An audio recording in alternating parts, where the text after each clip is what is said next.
இதான் பார்ட்டியா? என்னையா என்னமோ நெல்லியாண்ட பெரிய இவன் தாதா ரவுடி அந்த ஊரே கட்டி ஆள்றவன் சொன்ன அவன் வீட்டுக்குள்ள பூந்து வந்திருக்கையா? ஒரு சத்தத்தையும் காணா.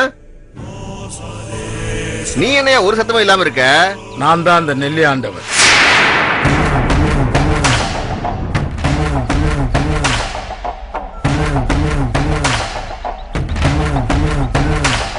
நாதஸ்வர வித்வான் மயில் இருக்காரு, அவருடைய சம்பந்தி நெல்லியாண்டவர் நான் தான். மயிலோட மூத்த பொண்ணு காமு என் வீட்டுல வாழ்ந்துட்டு இருக்கு. அவரோட 2வது பொண்ணு பரமு என் வீட்டுல வாழ வரப்போ சொன்னாங்க நீங்க என் வீட்டுக்கு வந்தீங்கன்னு. பெரிய சம்பந்தி அன்னைக்கே எல்லா விவரத்தையும் சொன்னாரு. அப்பவே போன் பண்ணலாம்னு நினைச்சேன். சரி எங்க போயிட போகுதுன்னு கொஞ்சம் அசம்பந்தமா இருந்துட்டேன். அதுக்குள்ள நீங்க அவசரப்பட்டு என் வீட்டுக்கு வந்தீங்க. தம்பி, இது நீங்க நினைக்கிற மாதிரி குடுக்கல் வாங்கல் சமாச்சாரம் கிடையாது. வட்டி எவ்வளவு அசல் எவ்வளவுன்னு கேட்கறதுக்கு இது உறவு, அதுவும் கல்யாண காரியம். கொஞ்சம் நிதானிச்சுதான் எதையும் பேசணும். நான் நிதானிச்சேன், ஆனா நீங்க வீடேறி வந்துட்டீங்க. இங்க பாருங்க, பரமு என் பையனுக்கு பேசி நிச்சயம் பண்ணியாச்சு, கல்யாணாலும் குறிச்சாச்சு. இடையில சம்பந்தி கொஞ்சம் மண்டை குழப்பம், அதான் இப்படி ஏடா கூடமா. சரி, அதனால என்ன, உறவுன்னு ஆன பிறகு கோபதாபத்துல பார்க்க முடியுமா? பேசிக்கலாம் தான் நினைச்சேன். அதுக்குள்ள அந்த மனுஷன் கூறுக்கட்டத்தனமா யாரையும் கலக்காம இந்த மாதிரி பண்ணிட்டேன். தப்புதான், உங்களை குறை சொல்ல முடியாது. பொண்ணு பெத்தவன் அப்படி இருந்தா என்ன பண்ண முடியும்? ஆனா தம்பி, இது ஒத்து வராது, வேண்டாம். என்ன ஏதுன்னு பேசுறதுக்குள்ள வீடேறி வந்து தட்டு திருப்பி கொடுத்துட்டோம். இனி எதுவும் இல்ல அது இதுன்னு பேசுறது நல்ல குடும்பத்துக்கு அழகு இல்ல.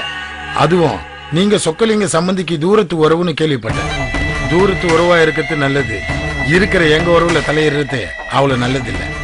நானும் ஒரு நேரம் போல ஒரு நேரம் இருக்க மாட்டேன். ஏன் என்ன பண்ணுவீங்க? தம்பி, வேட்டி இறக்கட்டுங்க. பெத்த தாய் முன்னாடி இப்படியே ஏத்தி கட்டுறது என்ன நக்கலா? போட்டு பாக்குறியா? நீ பாட்டுக்கு எங்க வீட்டுக்கு வந்துட்டா ஐயா சாமி என்ன விட்டுருங்கன்னு சொல்ல நினைச்சியா? தம்பி சொன்னா கேளு, நான் பேசுறதுக்காக தான் வந்திருக்கேன். நீ பேசத்தான் வந்திருக்க, ஆனா நான் பேசுற மூடெல்லாம் இல்ல, சண்டை போடுற மூடு தான் இருக்கேன். பரமோ கல்யாணம் பண்ண என்ன பண்ணுவேன்? நான் பரமோ தான் கல்யாணம் பண்ணுவேன். தம்பி பேச்சுல கேட்கற ஆள் மாதிரி தெரியல. அப்போ என்ன அடிச்சாதான் எனக்கு புரியுமா? அடியா யோ அடியா அடியா.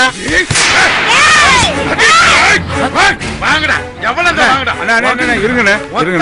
இருங்கண்ணே, நீங்க எப்படி நீங்க சொல்லி விட்டு இருந்தா நானே வந்திருப்பேன். உனக்கு அறிவு இல்ல? யார்கிட்ட போய் கெஞ்சிட்டு இருக்க? அவன் அடிக்கணாயா? நீங்க என்ன பேசுறீங்க ஏது பேசுறீங்க எனக்கு ஒண்ணும் புரியல. ஆனா இவன் என் மயன்தான். அவன் நீங்க யாருன்னு தெரியாம உங்க மேல அவன் கை நீட்டிட்டான். அவனை நீங்க மன்னிச்சிருங்களேன், எனக்காக அவனை நீங்க மன்னிச்சிருங்களேன். காது கேக்குதா?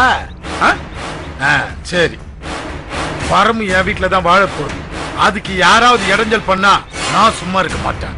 அது யாரா இருந்தாலும் சரி, சும்மா விட மாட்டேன். ஜாக்கிரதை.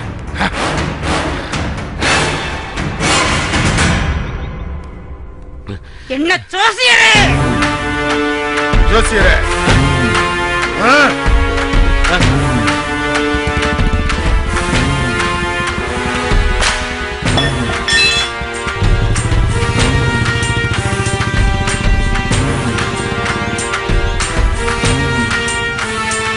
உனக்கு என்ன மூளையில மலகி போச்சா? அவன் போய் கெஞ்சிட்டு இருக்க, என்ன அசிங்கப்படுத்துறியா? அவனை இங்கே வச்சு போறதுல வேணா. நீ என்ன பேசுற ஏது பேசுற ஒரு இடம் எனக்கு புரியல. இந்த மனுஷன்கிட்ட வம்பு வச்சுக்காத, அது நல்லதுக்கு இல்ல. நான் எதுக்கு சொல்றேன்னா, உங்க அப்பனுக்கு காது கேட்காம போனது அவன் அடிச்சு அடியில பாரு. அவன் ஒத்த ஆளு 10 பேரை அடிப்பான்.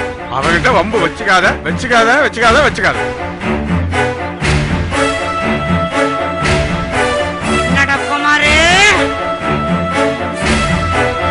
எனக்கு இப்பதான் ரொம்ப பிடிச்சிருக்கு. இப்பதான் ஆட்டத்துல சூடு பிடிக்க ஆரம்பிச்சிருக்கு.